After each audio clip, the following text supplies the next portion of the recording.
In the name of God, the most gracious, the most merciful, hello and welcome to another session of Lessons from My Mother. I'm on lesson number 19, and I'm glad that I'm able to continue week after week with just a few breaks over the course of the last few months. And I'm here on lesson 19. After lesson 20, I will start doing something more interesting, which is I will start having some guests. So I have friends here, close friends here from Peru, from Lebanon, from Pakistan, from England, from Canada, from Belgium, from France, from Colombia, from Morocco. I have a lot of friends here, and I'll start from India. Ooh, how could I forget my lovely friends from India and China? And I'd love to start inviting them over one by one, and sometimes in a group of two, and start having a conversation of a couple of lessons from your mother. So if there's anyone in my online community who's also interested in talking about it, write to me. I'll arrange some time with you. But first, I'll start with the in-person ones, and then I'll expand further. And whenever I go to England, I have a couple of friends in England who I'd love to have a chat with about this. So after next week, which would be lesson number 20, I will start doing this too, which I'm very excited about, because right now it's just lessons from my mother, but also I'll start including other people's mothers, and then it'll just develop further after that. Today's lesson: children need confidence. Now, confidence can mean multiple things here, but it starts from the child having the capacity to trust you. So you take them in confidence and they take you in confidence. That's where it starts. But the larger picture that I'm trying to put forth here will be prefaced by my own story. This April, I gave my first TEDx talk on my journey in the last 6 years, leaving Turkey after the coup attempt, going back to England, going to Oxford, then coming to Canada, then starting my current research and settling here and so forth. And starting EduLachine, which is our firm. It's a journey of consistent movement and development and growth, thank God. But I was able to do it at the TEDx stage, which is one of the biggest stages in the world. A couple of years ago, I spoke at the British Parliament. I was invited as part of a group of friends. One of my friends was the keynote speaker. And while I was there, I also spoke at the British Parliament I forget what chamber it was, but I spoke at the British Parliament. Before that, I spoke at the esteemed Oxford Union during the Indian government debate about having confidence or not in Prime Minister Modi's government. So all of these three platforms that I've shared are huge. A couple of years ago, I spoke for Harvard Kennedy School, which is one of the best public policy schools and political science schools in the world. I was invited on a debate, which ended up being more of a friendly conversation than a debate, with a professor at Yale. And I've spoken in India and Pakistan and so forth.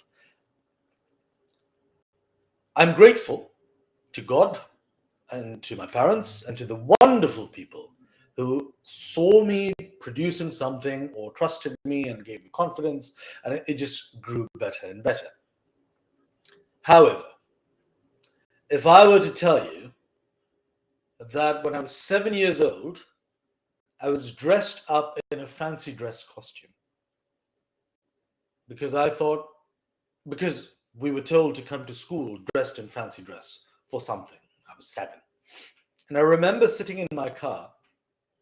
My father went to drop me off. And after I got off, I saw that my classmates weren't dressed in fancy dress. And I was so scared and so embarrassed that I banged the door while my father was driving, and I got in the car and I said, I don't want to go to school. And he brought me back home. And while I was home, I was like, no, I don't want to go. I'm embarrassed. Nobody came like this, blah, blah, blah. And my father said, no, but you have to go. You have to, no. and he brought me home because my father's very understanding. My father wouldn't have, if it were my son, I would have been like, no, you have to go. No, you have to. But my father's very loving. God bless him.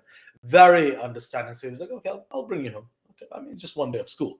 So he brought me home, and when my mum saw it, she was like, what? Why didn't you go? Oh, people would make fun of me. And my mum was like, so what if they make fun of you? So what? And then I remember over the course of the next few days, she said, oh yeah, I spoke to your teacher. Your teacher said that, oh, Ali had to come dressed. Everyone had to come dressed in their fancy dress. Ali was doing the right thing. That other student was in the wrong. He should have come dressed in fancy dress. And I remember that being like, I was still like that. But in my mind, I was like, oh, I was doing the right thing. At 35, I still remember that. That was when I was 7. But I still remember it 28 years later. Because she did that. She planted that seed of confidence. And it was said casually while having dinner or while cleaning up. Oh, well, we spoke to your teacher.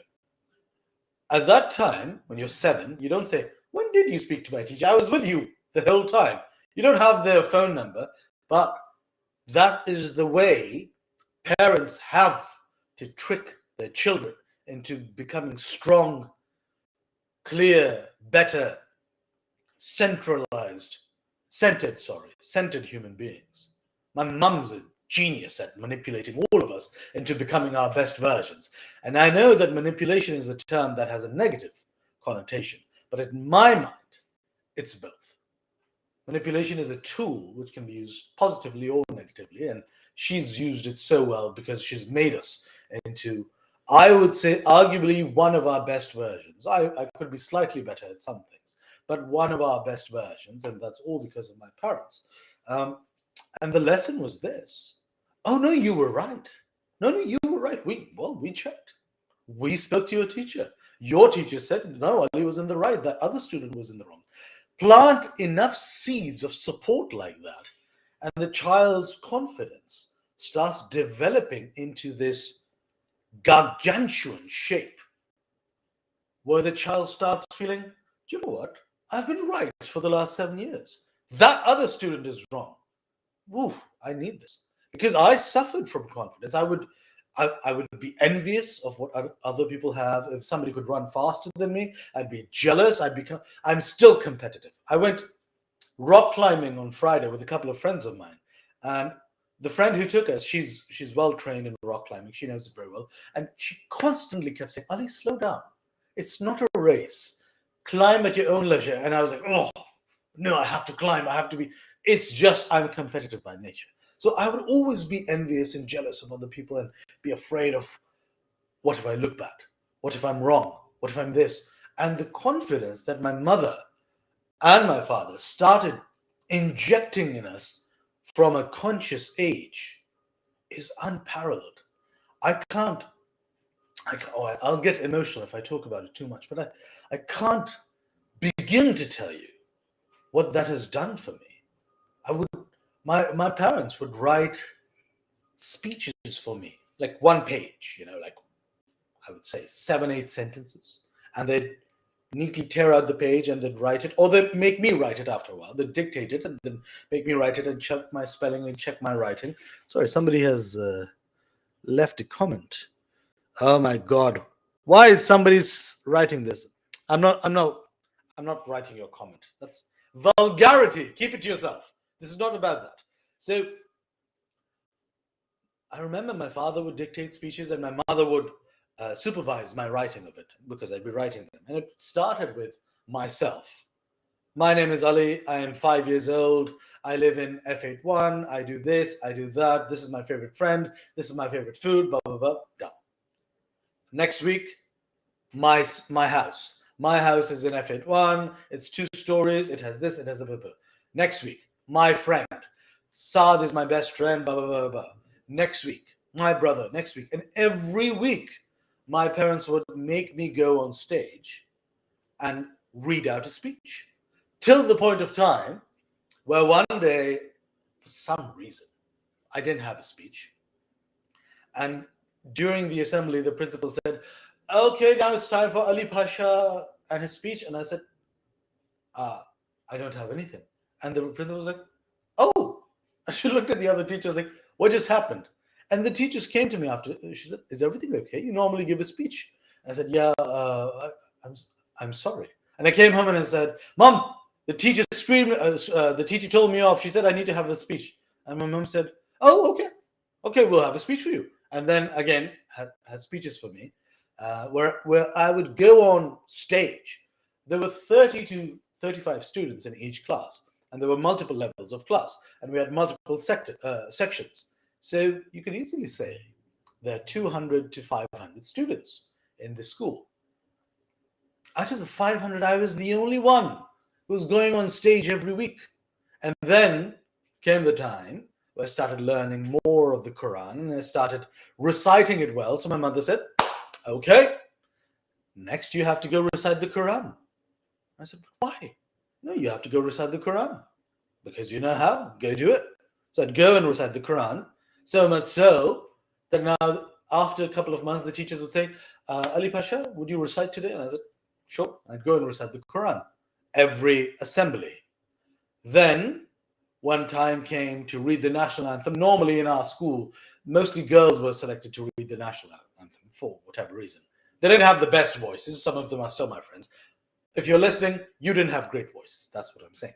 But I would also sneak in and just go stand in the choir, and the music teacher would look at me like, didn't you read the Quran and give a speech? Why are you back? And I'd be like, and I'd read and I'd sing the national anthem as well.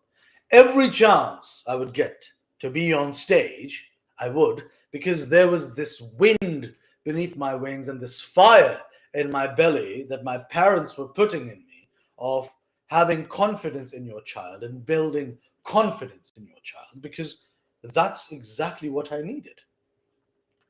They built it and I took to it like a duck to water and just ran with it. When I started my undergraduate studies in England before moving to Turkey, I remember they had elections for an international students executive, which thankfully I won. And they had a couple of other elections, which I'm very grateful to have won all of them.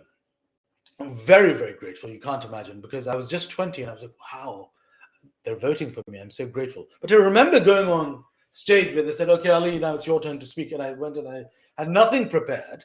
I said, okay, well, my name's Ali. I'm from here. This is what I'm going to do. And I just started speaking, and I saw people started responding, and I just started going on. And it took me 2 to 3 minutes to get everybody laughing and speaking, and they voted for me. And I was very grateful. But it all came down to my mother saying the previous day, oh, you said you wanted to run for election. Yeah, Mom, I'm thinking about it. Go for it. Why not? Will it affect your studies? And I said, no, I don't think so. Go for it. You have to. Of course you have to. You have to put yourself out there. Otherwise, what's the point? Go for it. And I was like, every time I've had something similar in life, there's this thing in the back of my head which says, whatever goes wrong, at least I have my parents. Ooh, that makes me emotional. Anyway, at least I have my parents. And one day, obviously, they won't be here, but I think this whole confidence that they've put in me has built into this foundation, so much so that I think it's almost 40 minutes, so I'll just relate one more story. Actually, a two-parter. I remember being 4 of maximum 5. I say 5 because I remember which school I was attending at that time, and it wasn't the school I was in at 6. So it was 4 or 5, and I remember I was when you have the youngest child, you take the youngest child with you to an event because they're too young to take care of. But the older children, this 8, 9-year-olds, they can be at home, they can do their homework, watch TV, and so forth. They can do all of that. But I was the youngest one, so which means I was under 5 because my younger brother wasn't there, and he's 5 years younger than me. So I remember my parents had an event. They're both doctors. They had a big medical event, and it wasn't a conference. It was more music, dance, dinner, conversation. It was more of that. And I remember sitting in in the row with my parents, and music was playing, and I was shaking because whoever knows me knows that I can dance anywhere with any music. I just like to shake a leg. And I was sitting and rocking with the music, and my mum saw it and she laughed and she said to me, because my mum dances, but my mum's a very, very proper dancer, and my father can jiggy as well. So we come from that family of people who can enjoy a good rhythm. And my mum gestured to my father, like, put him on stage. And the stage was empty, but the music was playing. So my father grabbed me, lifted me, and he put me on stage and he said, dance. And I got scared and I ran down the stairs. And he grabbed me again and he put me up and he said, no, dance, we're here. And he stood and I started doing the swing or whatever. I don't know. At that time, you don't know what you're doing, but I started dancing and my dad clapped and my mum clapped, and because they were clapping, a lot of their friends started clapping because they knew me as their son, and a lot of people in the audience started clapping, like, oh, look at the child dancing. It wasn't something out of the world extraordinary, but it was confidence building because my mum said, my son wants to dance, my son's enjoying it, let him showcase it and we will support him into putting this out, rather than him dancing in his room alone or in the closet or in the restroom. We will support it. And if it had gone badly, which there's always a possibility that I danced and somebody threw a shoe at me, it could always happen, but it didn't. Even if it did, I have a feeling my parents would have thought, okay, it went bad, we will build him back up. But this risk that we took of putting him on stage and supporting him, that is much greater than the danger of something going wrong, because the chances of that are little, especially when you're a child.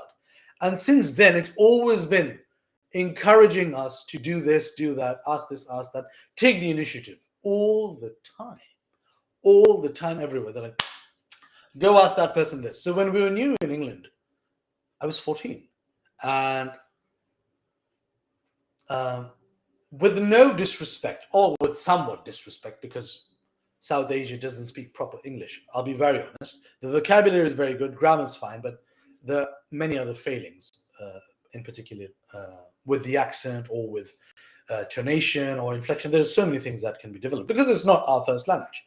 So when we all went there, when we all moved to England, we all suffered with confidence because we didn't move to Oxford, we didn't move to London or Cambridge, where people spoke the English we saw on TV. We moved to bloody Scunthorpe, which is in North Lincolnshire, in northeast of England. And there the accent's very different. People talk like this. And we'd say, what are they saying? And we would always be afraid. So my parents, whenever we would go to a public mall, like a meadow hall or something, they'd say, Ellie, go ask that person that. And we'd be like, no, I don't want to ask them. No, go ask that person that. They could do it. They wanted us to take initiative. They wanted us to be more independent. Oh, go. Why don't you go buy some ice creams? Here's £5. Go buy ice creams for all of us. At that time, £5 was enough. And we'd do it because we're like, oh my God. And we'd go and be like, hi, I'd like some 5 ice creams, please. All afraid. But by the 5th, 6th time, I'd say, Abu, do you want me to get some ice cream? Like, yep. Here's £5 or £10 or whatever. And we'd go and buy the ice cream. It's confidence building. So when I was in Turkey, right after my master's, I had the opportunity to coach, to train civil servants from the Ministry of Science, Industry and Technology. And I had the great pleasure of meeting a lot of ministers. And as a young graduate who doesn't come directly from a political family, having the opportunity to sit across ministers and speaking to them with confidence, that's scary. But all this training that my parents had put in me said to me, what's the worst that could happen? Would they throw you in jail for telling them something wrong with regards to negotiation or foreign policy? Probably not. They'd scream at you. Big whoop. I've been screamed at before. Nothing matters. So I used to go to the Minister of Labour, the Minister of Transport, the Minister of Science. I met all of them. I even met the Prime Minister at that time, Davutoglu, Mr. Davutoglu. Very grateful to meet all of them. And And having the confidence to go directly up to them and shake their hand and say, my name is this is what I do, and this is what I'm doing. And they'd always see the confidence and say, yeah, all right, we can listen to this fellow for 5 minutes. Now, when I was at Oxford, I met so many prime minister or big people or successful people or famous, great people. And I just walk up to them and say, hi, my name is Ali Pasha. Nice to meet you. I'm a student here. What do you think about this? Just like that. When I met then Prime Minister Boris Johnson at the British Parliament, I was standing outside with two of my friends, waiting to go inside. We were attending an event. And my friend said, Ali, look, it's Boris. I said, no, it's too short to be Boris. He said, no, Boris is actually this size. And I remember I was wearing a coat, and I just closed my button, and without even looking at my friends, I just walked up to him. He was talking to another gentleman, and I just said, Mr. Johnson, Ali Pasha, nice to meet you. And he was like, oh, hello, yes. And I just had a 2-minute conversation with him. But he was Prime Minister at the time.